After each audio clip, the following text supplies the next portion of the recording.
So this is my video of my FangCun golden cube. I guess I actually call it the ghost cube, but what this really is a golden cube. It was originally invented by Tony Fisher, and I actually get it's kind of funny that it has silver stickers on it, but it's a golden cube. Now what this puzzle is, it's pretty much, well, it is a Skewb. But the thing is, each piece on this puzzle corresponds to a unique piece on this one. So for instance, this is the center, this is a corner. And this is also a corner. But each of the corners are different from all other corners. Some are similar, like you could see this one's a triangle and this one's a triangle. However, these are two different shaped triangles. And same thing with these centers. This is a center and this one's a center, but these two are different from each other. This puzzle actually also has center orientation, so that's an added problem that you have to face, because if you flip this piece around, it's not the same as if you flip this piece around where it does nothing. Now, you might think this looks like a ghost cube. Well, this actually came out before the ghost cube. Not this one in particular, but Tony Fisher's design. I'm pretty sure, please correct me in the comments if I'm wrong. So you do have to offset it before you can start scrambling. And this definitely scrambles fast. And this is a very hard puzzle to solve.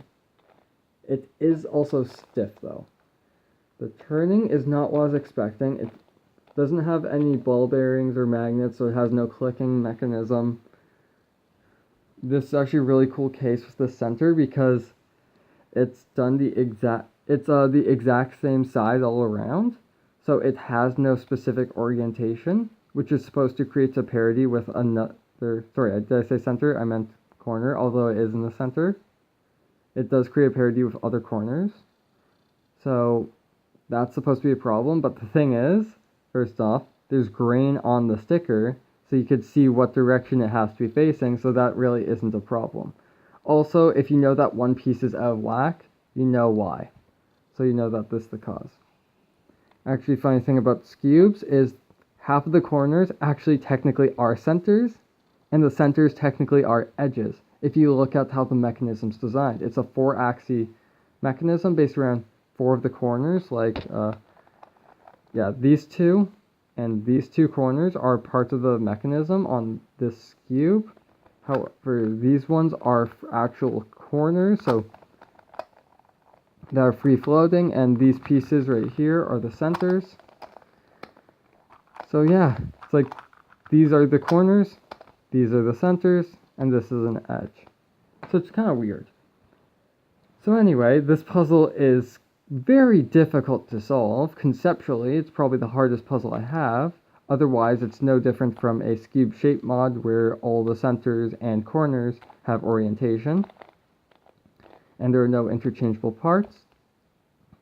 There is something I have to say about this cube though.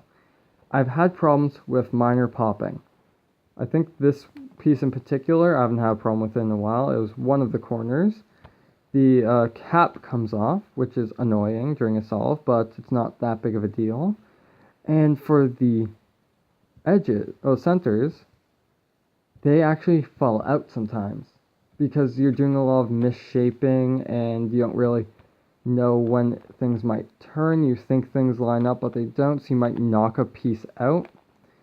And the problem with that is, let's say it is a pop. It's always a minor pop. I've never got any major pops, but let's say it does pop out and it actually comes out of the puzzle, but you don't know where it goes.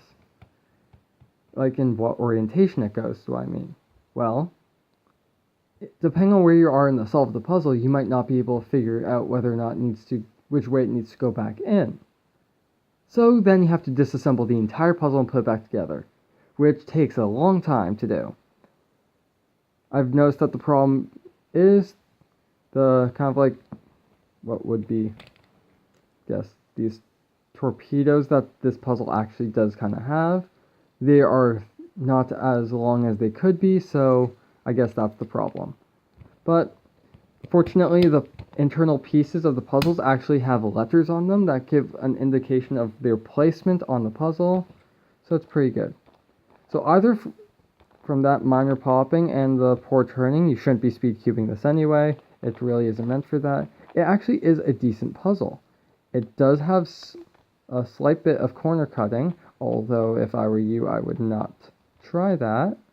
Actually, it has really good corner cutting. No reverse. But that's probably because of the lack of Florian holes, which this puzzle does not need because it's aesthetically a beautiful puzzle without them. So yeah, that's my review of this puzzle. I'm just going to show you all the faces. And that's all I really have to say about this. See ya!